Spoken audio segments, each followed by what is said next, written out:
The Strutt Nightwatchmen's reports of 1833 to 1836 is an invaluable logbook detailing activities in Belper during the 1830s. Thanks to a crowdfunding campaign run by Derbyshire Record Office, working with Belper Historical Society, it was returned to Derbyshire in 2021. It gives a revealing glimpse into life in Belper out of working hours and how these men tackled many a confrontation armed with just a trusty truncheon. Now safely at the Derbyshire Record Office, the handwritten reports are available for study, and thanks to great work by Heather Eaton, a full transcription is available too. The reports have also been developed into a learning resource for secondary schools by the Derbyshire Environmental Studies Service. One really useful supporting document has been the 1835 Pigot Trade Directory, which helped identify locations for events in the town, specifically outside inns, taverns, shops and other businesses. By events, I mainly mean fights. I couldn't begin to tell you how many times men stripped to the waist to fight outside an inn, tavern or even a random shop over the 4 years of the reports. The reports virtually always identified pubs by the name of the landlord, showing the night watchman knew them all. By the way, I hope you'll appreciate it's hard to illustrate a talk about the 1830s, so please bear in mind that where there's photography, it is at least 30 years later and sometimes much later, but it gives a flavour of where things happened in the town. Importantly, the reports cover the wider duties of the night watchmen employed by the Strutts to ensure their property, not just the mills but housing and utilities as well, was secure and the people of the town behaved themselves outside the working day. They had to light the relatively still new gas street lamps, reporting any issues such as when the gas was poor. They would record the water levels at the weir to provide data which would help in understanding what water was available for powering the mill machinery. And they would record and try to end any acts of misbehaviour in the town in the days before Belper had a police force. In later volumes of the Watchman's reports, the latter is missing as the police were in place and had taken over that role. It makes those later volumes much less colourful. Perhaps unsurprisingly, the brief notes given for incidents means there were more questions than answers, but it's an amazing survival of records from over 180 years ago and covers activities that wouldn't be recorded elsewhere. An article of 1835 published in the Mirror of Literature, Amusement and Instruction gives a detailed description of the system devised by William Strutt to ensure diligence among the watchmen employed by his family's company. The article states that the system had been emulated in Derby and credits it with halving the number of watchmen required in that town from 20 to 10. The men walked separate rounds from 11 p.m. to 5 a.m. Rather than carrying out the traditional watchman's function of calling the hour, they were instructed to proceed silently and use their lanterns only on urgent occasions. In addition, routes and timings were periodically changed, making it harder to predict the arrival of the watchman, who was therefore better able to detect bad behaviour. The article states, in order to compel each watchman to go the route that is fixed for him at the times appointed, watch clocks are provided at certain stations. These clocks affect their object by means of certain pegs, each of which is required to be put down by a bolt within a quarter of an hour of the time fixed upon, and unless so put down, it remains up and in the morning registers every quarter of an hour of neglected time. The clocks are examined every morning and the results noted down in a book under the same number and route of each watchman. If any one of them has admitted putting down a peg, the superintendent copies the time and number of each omission in a book. These omissions are explained by the watchman to the superintendent every morning at 5 o'clock, and if he gives an account of his having taken up disorderly persons, of having watched suspicious ones, or otherwise properly occupied, the omissions are allowed. The watchmen reported to the clerks of the counting house at the West Mill, who extracted information from daily reports to provide weekly records, which were then signed off by head clerk William Bamford. He occasionally copied some of the reports over to another ledger, sometimes misnamed by researchers as William Bamford's Diary, in which he kept reports of other activities in the town. such as Queen Victoria's visit as a young princess to the mills in 1832 and the opening of the new High Street Infant School the same year. He recorded that the cost of building the school was £347 plus £2 for swings, the latter being important as the school was following the newly established principles of Samuel Wilderspin, who invented the concept of school playgrounds as beneficial to education. As I've said, the reports include daily water level readings, so they knew what water was available for the wheels which powered the mills. It helped them be ready for extremes, drought or flooding. For example, the mill wheels were very short of water all week in August 1833. To make up for reduced production, the hands at the West Mill came in at 5:30 a.m. and worked until 10:30 p.m, a 16-hour day, once water levels had returned to normal. Elsewhere in the mill complex, they worked 17 hours, not finishing until 11:30 p.m. Long days ensured production didn't suffer and there was no drop in pay for the workers. The following day, the water behind the weir was 26 inches below the rim.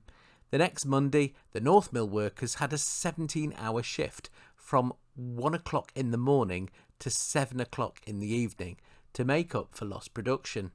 They then started at 5 a.m. every day for the rest of the week. It's crime and disorder which seems to take up most of the Watchmen's time and provides the most colourful data. They had endless encounters with local people committing acts of petty crime and disorder, particularly drunkenness, fighting and poaching, and as names and places are given, the reports enrich both local and family histories. So who were the Night Watchmen?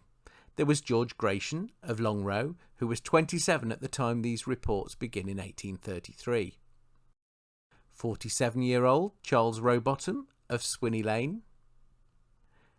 36-year-old George Heathcote or Heathcote of the Scotchers off Belper Lane, and 21-year-old Jessie Radford of Market Street Lane, which is now Green Lane. Then there was Samuel Marsh. Samuel was let go in May 1833 after turning up for work beastly drunk, and so was turned away.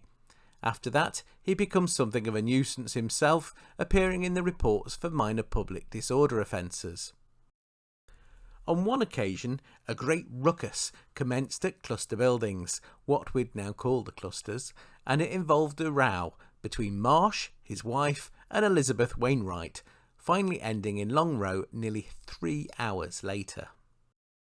There was 21-year-old father of three Joshua Storer of Birkins Court, which is now Chevin View, and there were 3 members of the Taylor family, Samuel, Joseph and William. There may be no link, but we do know there was a well-known family of Taylors in the town living at Cow Hill, which was renamed Hillside Rise in the 1950s. In 1830, these tailors were under armed siege in their cottage, accused of stealing nails, until Jedediah Strutt, as Justice of the Peace, came and settled their argument. If they are the same family, perhaps he decided that turning poachers into gamekeepers might help keep the peace in the town. But there may be no link at all.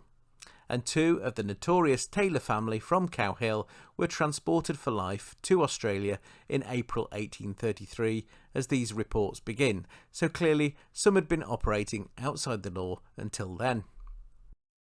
Costs for the Watchman's kit are interesting. At the time, handcuffs cost £10, 3 shillings and 4p each, which is equivalent to a massive £700 today. Staffs, what we would call truncheons, were 1 shillings and 7p, so around £6 or £7 today. And in November 1828, each watchman had been given a caped greatcoat, which cost 28 shillings and 5p each, which is about £100 today. So what do we know about life at the time of the reports, 1833 to 1836? Well, King William IV is on the throne, and the Victorian age will only begin in 1837. Victoria was still a princess and had visited Belper the previous November, as I mentioned, for a tour of the mills. The Prime Minister is Charles Grey, the second Earl Grey, after whom the tea was named. In 1832, his Whig government had passed through Parliament the Great Reform Act, which was much celebrated in Belper as Derbyshire went from 4 MPs to 12. 1833 saw the Slavery Abolition Act receiving royal assent, abolishing slavery in most of the British Empire but establishing a £20 million fund to compensate slave owners. They also passed the Factory Act in 1833, making it illegal to employ children less than 9 years old in factories and limiting child workers of 9 to 13 years of age to a maximum of 9 hours a day. As for Belper itself, there was no railway running through the middle in that deep cutting. There was no cutting, not until 1838-39.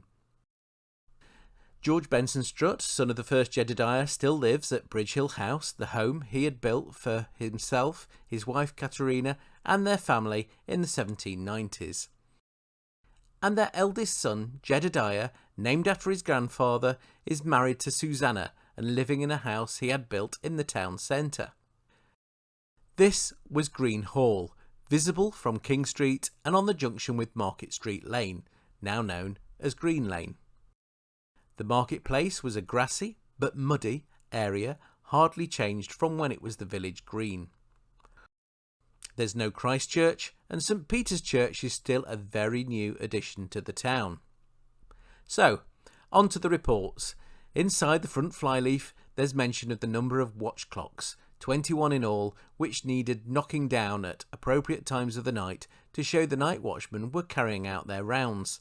There were 9 at the mill site, 5 out, including Green Hall, referred to as Market Street Lane East, and 3 at Bridge Hill, presumably Bridge Hill House and Grounds, and quarter round, which includes the school, which was Long Row, amongst others.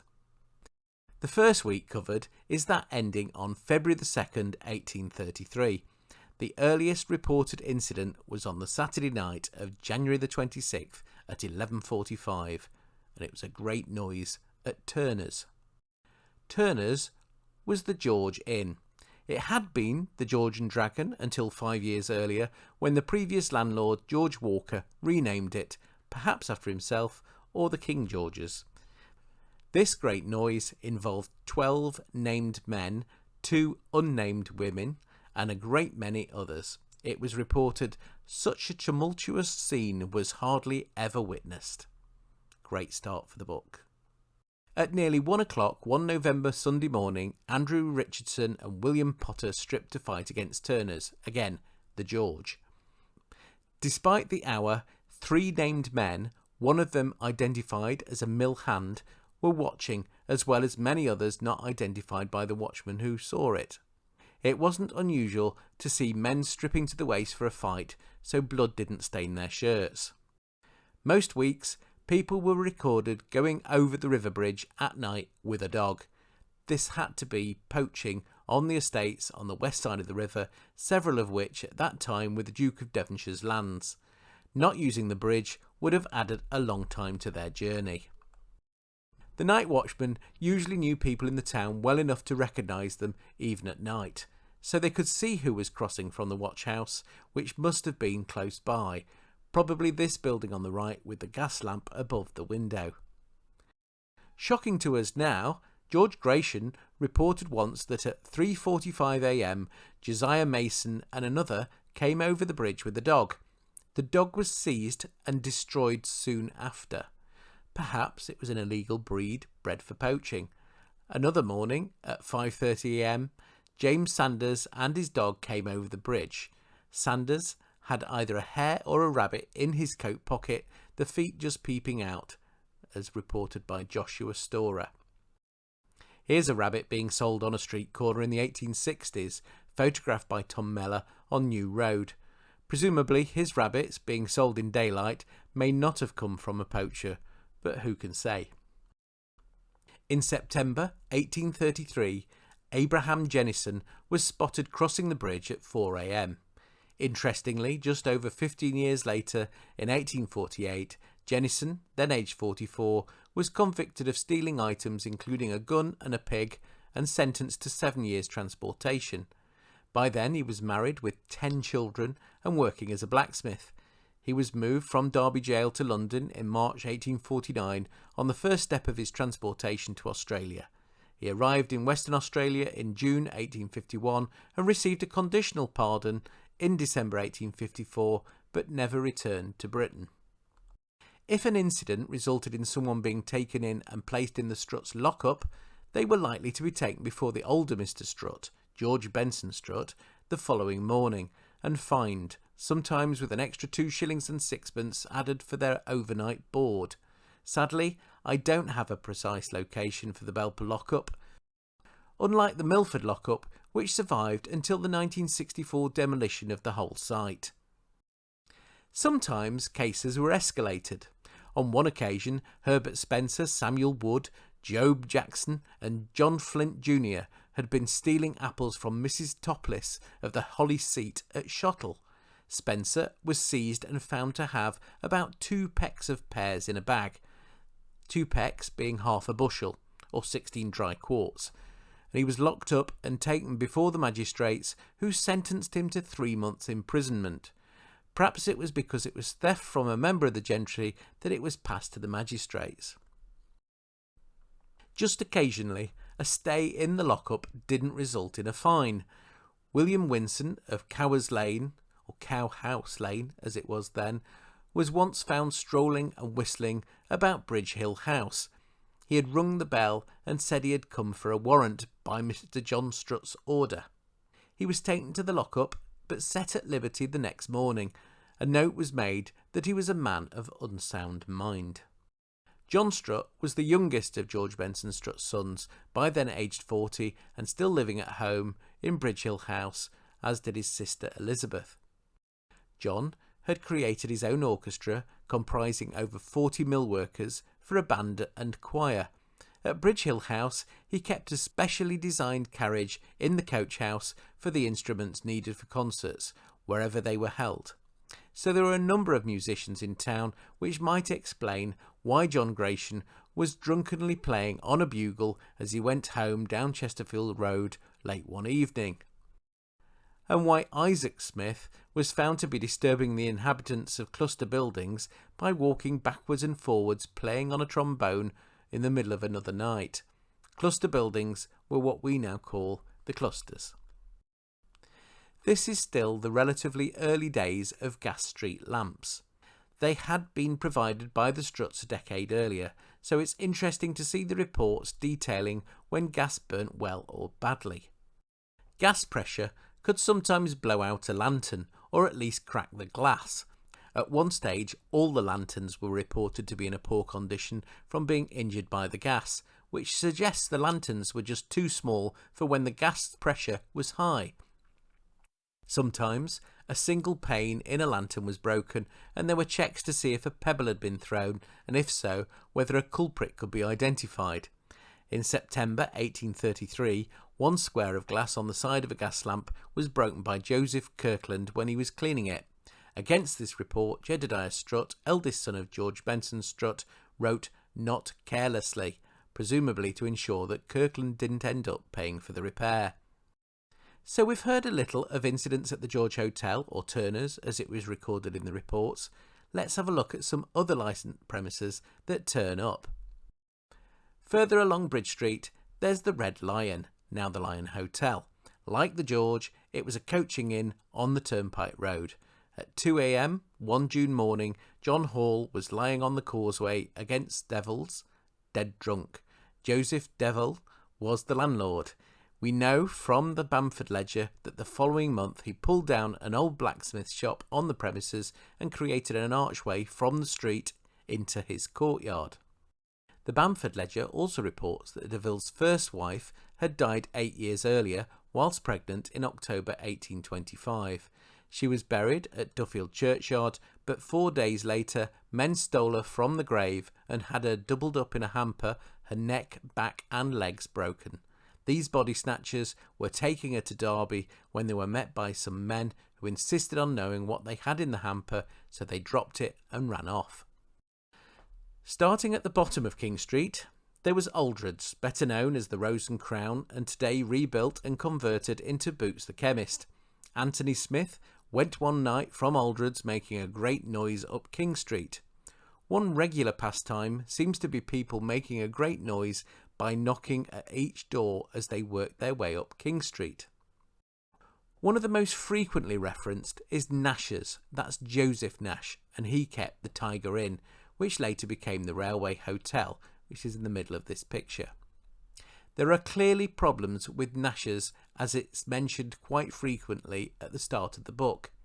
Then a new landlord, John Millward, arrived in 1833. It continues to appear, but a little less frequently after that. Incidents include John Lee, Samuel Halsworth and his wife, Ellen Peach, John Marsh and several others, all fighting and raffling together. Then, almost the same group, Lee, now named as a sweep, Samuel Halsworth and his still unnamed wife, and William Millward, making a great disturbance a couple of weeks later. One night in July 1833, John Pickford was fighting two Denby men, and Mrs. Nash and her servant managed to get the Denby men into the stable and lock them up. Less than 3 weeks later, William Watson was making a disturbance, but the Tiger Inn was now described as Late Nash. So clearly, Nash by now had gone, and John Millward had been appointed as his replacement. Watson was brought to the lock-up and then kept all night. John Millward still had a fair share of troublemakers, having to throw a man named Winson out of the Tiger Inn shortly after his arrival. The next week, Henry Bryan knocked a servant maid down, and after being thrown out, he came back later in the week on the back of a horse and made a great disturbance between 11 a.m. and midnight, riding backwards and forwards. But the new landlord seems to have had a firmer hand. Later in the year, Henry Beeson was reported making a great noise at the Tiger Inn because John Millward wouldn't admit him. One Sunday morning at 2 a.m, a party left the Tiger and proceeded across the bowling alley, which lay between King Street and New Road, throwing stones at one another until they came to Mrs. Marshall's back door. Another pub, this time the Old King's Head on Days Lane, where a regular fight began. The most conspicuous at the party were the son of Thomas Street, the Bridge Street ironmonger, George Boot, a nailer from Common Side, which is now Spencer Road, the son of John Watson, the landlord of the Upper Swan or the White Swan, William Hatfield from Common Side, and Benjamin, son of Church Street butcher George Gregory. The last named was a man named Tomlinson who worked at Ward's, the hosiery company on Derby Road, which became Dalton's or Silkerline nearly a century later. There were a great many others not known. Martha Marshall, the Old King's Head landlady, is mentioned a couple more times, including, in the early hours, 6 men coming out of Mrs. Marshall's and immediately stripping to fight, opposite Mr. Jedediah Strutt's orchard, so on Cheapside, near the rear entrance to what is now the Memorial Gardens. They continued the row, running backwards and forwards as far as the marketplace until 4 a.m. They included some of the notorious Taylor family from Cow Hill that I've already mentioned, and some men from Heege. Let's move up to the marketplace. Plenty of pubs up there, and a gin shop. Samuel Ward was the landlord of the Black Swan, but it is recorded that he was also the town's gin shop owner, so they could well have been in the same building. Nightwatchman George Heathcote reported that at 2 a.m. one June morning, Samuel Pounder, Josiah Allen and a man named Watson were coming from the gin shop making a great noise. An hour later, there was a great disturbance at the gin shop as William Minton pulled a man downstairs and, on Samuel Ward, the owner, saying it had served him right, he was immediately knocked down by a person unknown who ran away as soon as he'd done it. Another time, there's a Samuel Bunting and several others making a disturbance at Ward's gin shop. The Bunting family is mentioned in William Bamford's ledger, or diary, that same year, 1833. In January, it says, a girl of the name of Bunting had her arm and thigh broken near to Milford Bridge by the Bruce coach running over her. The same afternoon, her mother was taken in labour. The family are very poor, and this sad accident to this poor girl, who went to work and earned a little, will only make their situation more wretched. A margin note adds, this girl almost miraculously got better. And the name Bunting crops up about 70 years later in the Record Office as convict records. A Belper-born man named James Bunting, son of a shoemaker, was convicted of stealing numerous items, including a bicycle and a watch. Could he be a descendant of the man in Ward's gin shop? Sometimes, in the marketplace, where you were surrounded by inns and beerhouses, the Nightwatchmen would face general disruption. In June 1833, 2 nights in a row, a Belper Lane butcher and his son were involved. First, William Hunt Jr. and several men from Milford were falling out and making a very great disturbance. Then the following night, his dad, William Hunt Sr. and Matthew Shepherd were falling out and again making a very great disturbance. Sometimes something would kick off relating to the market. On one occasion, George Blood was brought to the lockup on a charge of having taken a fish from the market stall of Mr. Vesey. Another time, Samuel Blacker and 3 others were throwing stalls about and abusing Sims, the town watchman. It's the only time the reports acknowledge that there's also a town night watchman for Belper not employed by the Struts but by the town's magistrates, with his own lockup on Chesterfield Road. The marketplace is where we also meet another person of authority in town, the constable, John Spencer. One Saturday night, there's a great disturbance caused when Spencer comes out of Martha Creswell's, that's the King's Head on the marketplace, very drunk and without provocation, striking John Mitchell, a bottle maker. A crowd collected, and the night watchman on duty was going to take Spencer down to the lockup, but he was prevented by Samuel Taylor, who took him back into Creswell's. In the confusion, Spencer lost his staff. As constable, Spencer would undoubtedly have lost his job if he'd spent a night in the Strut lockup, so it's as well he got locked in a pub instead. At the same time this was all kicking off, elsewhere in the marketplace, Samuel Blackham and Alfred Walker of Commonside, Jervis Annable of Blood's Bank, and Butcher Dick, a rag gatherer, came out of Samuel Hunt's, who was a nail manufacturer, and began making a great disturbance, and they stripped to fight, so it was a busy night.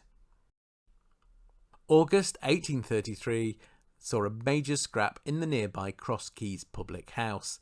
The landlord was Richard Coates, but unusually he's not named, so the Cross Keys may not have needed a watchman's visit very often, or the watchman on duty, George Heathcote, simply didn't know the landlord's name.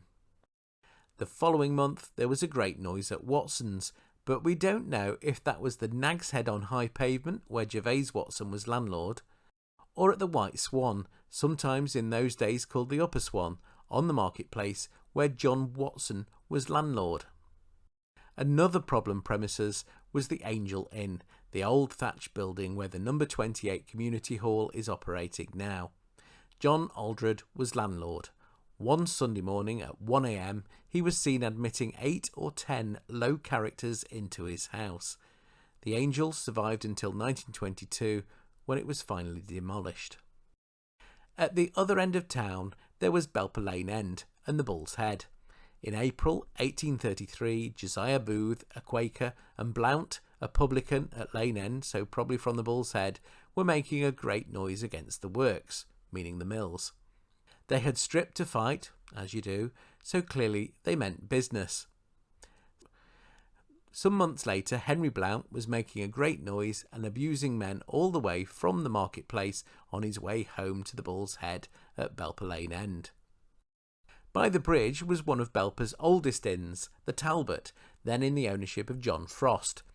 There is a report of several named men and John Frost's maltster making a great noise in front of Frost's house. Another time, Josh Hitchcock, Uriah Holmes, John Birkin, and one other went by the mill, all drunk and making a great noise. They applied to be let in at Mr. Frost's, but they were denied admittance. And there's more to say about Turner's, the George Hotel. Thomas Hitchcock and Josiah Kerry of Commonside were making a great disturbance between William Butler's and Turner's one Saturday at 10 p.m. According to the trade directories, William Butler was a Bridge Street butcher turned beer retailer. During one Easter weekend, James Melbourne was drunk and noisy 2 nights in a row, and on another occasion Thomas Harrison, possibly the Queen Street blacksmith, was lying on the causeway in Bridge Street, drunk and asleep. At 1:15 one November morning, William Linley from Hege was making a noise in Turner's yard, then went to St George's Place, now better known as Piggy Hill, the channel between Cluster Road and Bridge Street. At the time, it ran along the northern edge of Glue's yard. There, he made a disturbance and went and rattled at Houghton's window shutters, probably Benjamin Houghton, the Bridge Street grocer, and from there he was brought to the lockup and kept there till morning. Last entry for 1833 has watchman George Heathcote reporting, "At 12 midnight I met Josiah Gregory coming from Turner's with some ale in a jug. We stood talking and Emmanuel Holmes came running and ran against Gregory and knocked him down, whereby most of the ale was spilled. On Gregory getting up again, John Hutchinson stepped up to us and said to me, 'Will you take that up?' I told him I had nothing to do with it. He then began using very abusive language and said I had no business there and that he cared neither for me nor my employer." Not a great end to the year. We'll finish off by looking at some trouble spots, places where incidents kicked off, probably between pubs or on the way home after the last drink of the night. Birkin's Court, which is now Chevin View, is mentioned a few times. On one occasion, there was a disturbance in Birkin's Court at the house of Jacob Smith, known as Ginger, who had John Perry's daughter secreted for the purpose of going off to Manchester with Elizabeth Buckley and Elizabeth Taylor. Smith denied her being there and would not open the door, so the watchman went to fetch some assistance, and in the interim he let her out and she ran into Henry Lilly's house. Her brother followed her and took her home. Part of her clothes were gotten from Smith's that night and part the next morning, but it's said that a shawl and some other articles were still missing. In May 1833, Josiah Blood was making a great noise in his father's garden, where George Gratian also found George Gamble hidden amongst the gooseberry bushes. This may have been on the junction of High Street and Lander Lane, known as Blood's Bank. This was demolished and replaced around 1900.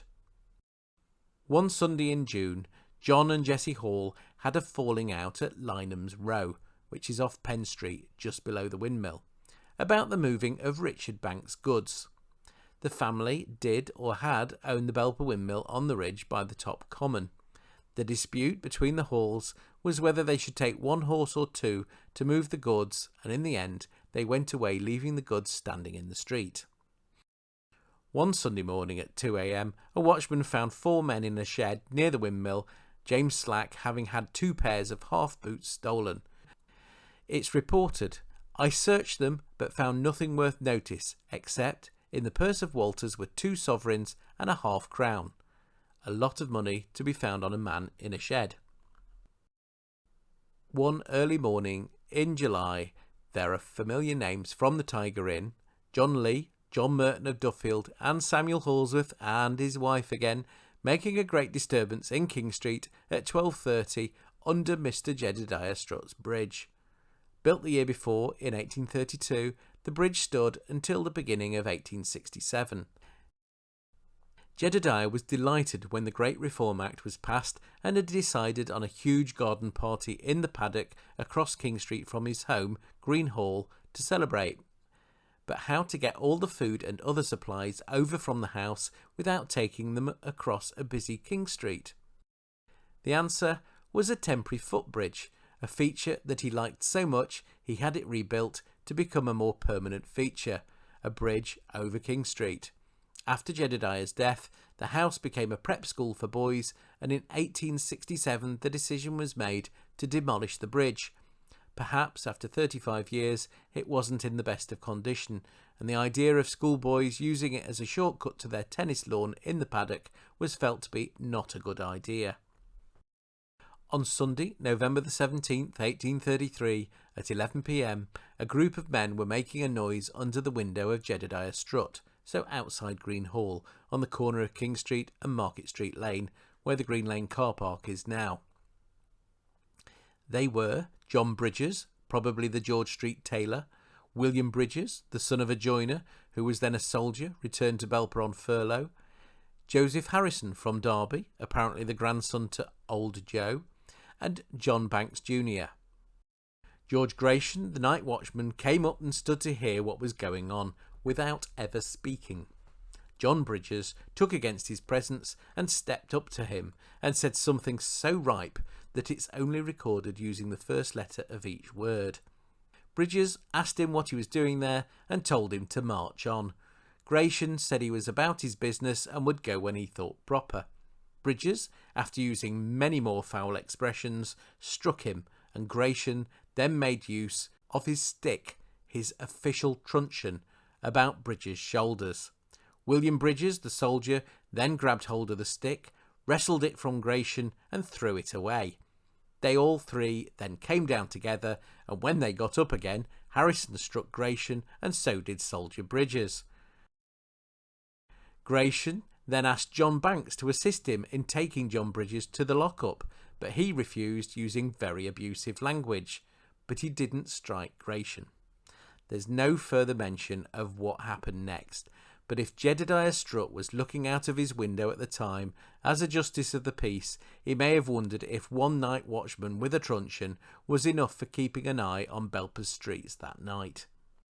John Bridges had been causing trouble on the same street earlier that year. He stripped down for a fight on Market Street Lane, so Green Lane, against another man whose name was unknown, but he worked for John Harrison, the Bridge Street joiner. And John Bridges, again, was abusive to the same watchman, George Gratian, as he signed in at the clock by Longrow School on another night. And again, John Bridges and Samuel Thornhill Jr. are recorded making a great noise at Smith's Court that included what is now Crown Terrace, but then also included the land where the Lord Nelson pub later stood on Bridge Street. In August 1833 at 12:30 p.m, Henry Bryan was making a great noise at the home of joiner Joseph Weston, whose door he battered in with a post he found in the yard.